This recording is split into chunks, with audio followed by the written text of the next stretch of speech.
കോഴിക്കോട് ഒടുമ്പ്രയിലെ ജ്വല്ലറിയിൽ നിന്ന് 44 പവൻ സ്വർണവുമായി മുങ്ങിയ ആഭരണ നിർമ്മാണ തൊഴിലാളി പിടിയിൽ. പശ്ചിമബംഗാൾ സ്വദേശി സമീറാണ് ഗോരഖ്പൂർ റെയിൽവേ സ്റ്റേഷനിൽ നിന്നും പിടിയിലായത്. പ്രതിയെ കസ്റ്റഡിയിലെടുക്കാൻ നല്ലളം പോലീസ് ഗോരഖ്പൂരിലെത്തി. CCTV ദൃശ്യങ്ങളിലേക്ക് ആദ്യം.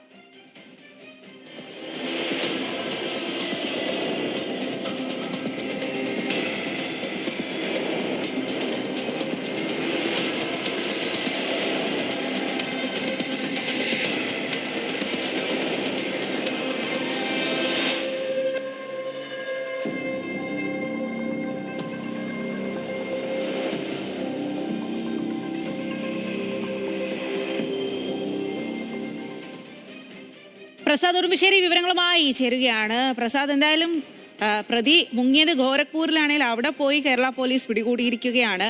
എങ്ങനെയാണ് പ്രതിയെ പിടികൂടിയത്? കവർച്ച നടത്തിയതിനു ശേഷം പ്രതി വിദഗ്ധമായി മുങ്ങുകയായിരുന്നു. വിവരങ്ങൾ. സ്വാതി, ഓഗസ്റ്റ് 25-നാണ് ഈ കേസിനാസ്പദമായ സംഭവം നടക്കുന്നത്. കഴിഞ്ഞ 3 മാസത്തോളമായി കോഴിക്കോട് നല്ലളത്തെ ഈ ജ്വല്ലറിയിൽ ജോലി ചെയ്തു വരികയായിരുന്നു പശ്ചിമ ബംഗാൾ സ്വദേശിയായിട്ടുള്ള സമീർ. ഈ 25-ാം തീയതി ജ്വല്ലറിയിൽ നിന്നും, ആഭരണ നിർമ്മാണ തൊഴിലാളിയാണ്, ജ്വല്ലറിയിൽ നിന്നും 350 ഗ്രാം സ്വർണവുമായി ഇയാൾ മുങ്ങുന്നു.